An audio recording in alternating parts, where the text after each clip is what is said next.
Hello everybody, it's me, your favorite custodian, and welcome back to the channel. Today we'll be looking at Donny Cates' Thor, Volume 2 specifically, and yeah, let's just get into it. This story happens exactly after the events of the first volume where he killed Galactus in a Black Winter. And, that's kind of going through Thor's head, so he needs a little break. The first two issues of this volume is basically just a little bit of some filler because it doesn't really do much for the story. He just kind of throws his hammer down into Oklahoma, and some old man picks it up because his enchantments have been worn off, and basically anybody could pick up the hammer now these days. It's a bit much, but yeah, he picks it up. He gets into a little spat with Iron Man, but it's a cute little story, nicely drawn and everything. But that isn't the meat and potatoes we're gonna get into right now. We're gonna get into the real stuff. So anyway, Thor is with Loki in this new volume, and he's basically like, hey Loki, can you lie for me for a little bit? And Loki's just like, I don't really want to. That's not really my thing anymore, because Loki is now the god of stories and stuff like that, so he doesn't really lie, and he isn't the god of mischief anymore. But he's just like, please, I don't feel like really doing this right now. I just kind of want to be a human again. If you don't know about Thor lore, I guess we can call it that. Basically, Thor, at least in the beginning of his stories, he had a human identity called Donald Blake, who was a doctor. And whenever he hit his walking stick, because he was a doctor with a limp leg, he would turn to Thor. And he can still do that from time to time, and these are one of the times when he wanted to do that and not be Thor for a little bit. And so, Loki's just like, okay, fine. So he transforms into Donald Blake, but something ain't right, specifically Donald Blake, because he's looking a little bit like he just came out of a rock concert from the 80s, and he was part of the band that was playing at that time. And, yeah, there's a reason for that. We'll get into it for sure. So anyway, he assaults Loki and nearly kills him, and then, all the other Asgardians come in and just like, what the hell happened to you? What's going on here? And, well, Donald Blake is just like, you wouldn't know. And, he basically assaults all of Asgard, nearly killing all of them, and then managing to take the sword from Sif, Lady Sif, who is now the guardian of the Bifrost. He takes it and sends them to basically a hellish dimension that apparently Thor saved or whatever. Meanwhile, Thor is in the place that Donald Blake typically goes to whenever he is not needed. The problem is that the place is usually a nice little suburban neighborhood where, he could be in peace and have no hurt. But after he figured out that this entire place was basically fake and not real, and it was created by Odin, he killed everybody and tried to find a way to get out. And he went insane, basically. He went insane and he killed everybody.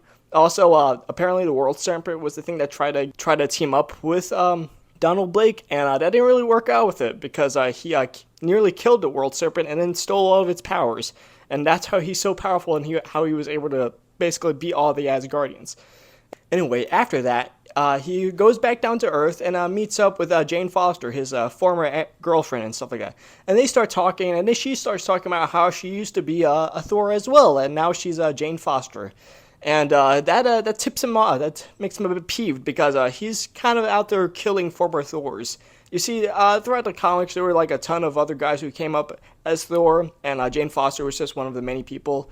And so he killed them all, and didn't even know that Jane Foster was Thor because he was gone so long in that place. So, but because he likes Jane Foster and he doesn't want to kill her, he lets her live, and then goes on to kill Throg, who's basically a frog Thor.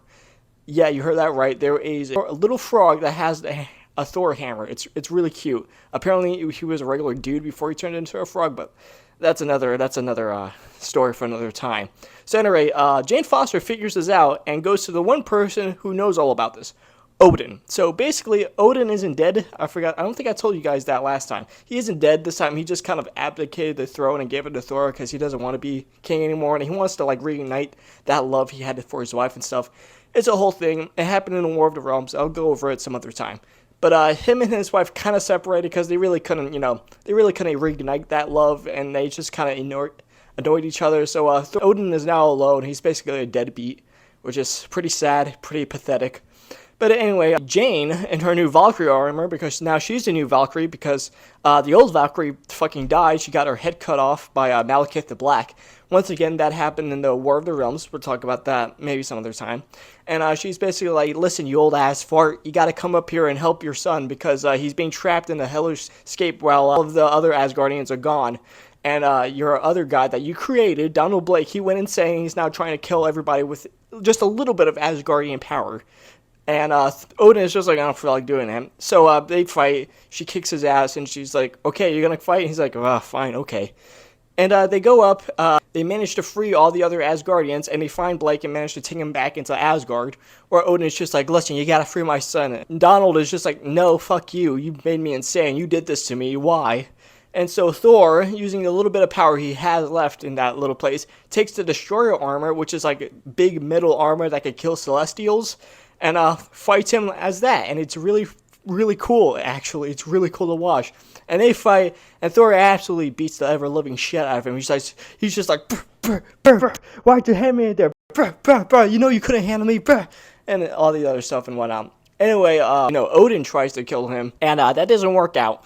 Thor manages to transform back into himself before Odin could kill Donald, and then takes Donald out of his body and makes him a separate being. It's just like, listen, just because I didn't kill you doesn't mean I'm not going to punish you. And basically shoots him with a giant ball of lightning and knocks him out. That was really cool. So anyway, he like tells Loki that, listen, you have to punish him. You have to do something with him. And he's just like, okay, but I'm not going to tell you what I do with him.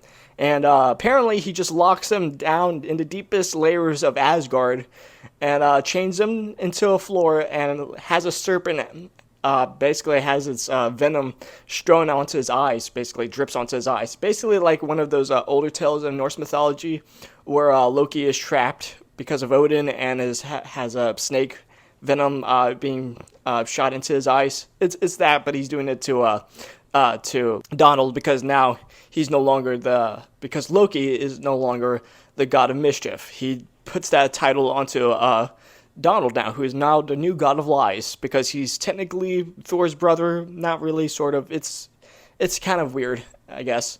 But yeah, that's basically the entire story. It's really cool. It doesn't have as many twists as the first volume, but I think it actually works better that way as a more straightforward story of revenge. That revenge didn't really work out well because he got beaten. But still, it's a pretty fun volume, and I really liked it a lot. The art really suited this a lot because it's just really brutal. A lot of brutal fight scenes and stuff like that, like Donald going fucking crazy and stabbing everybody with a little knife. It's crazy. I enjoy this a lot. I'd definitely give it like a 9.5 out of 10. It's definitely better than the first volume, at least in my opinion. But yeah, I like that a lot. So yeah, tell me what you liked about it in the comments. Don't forget to like, follow, subscribe, all the other good stuff, and I'll see you later. So yeah, see ya.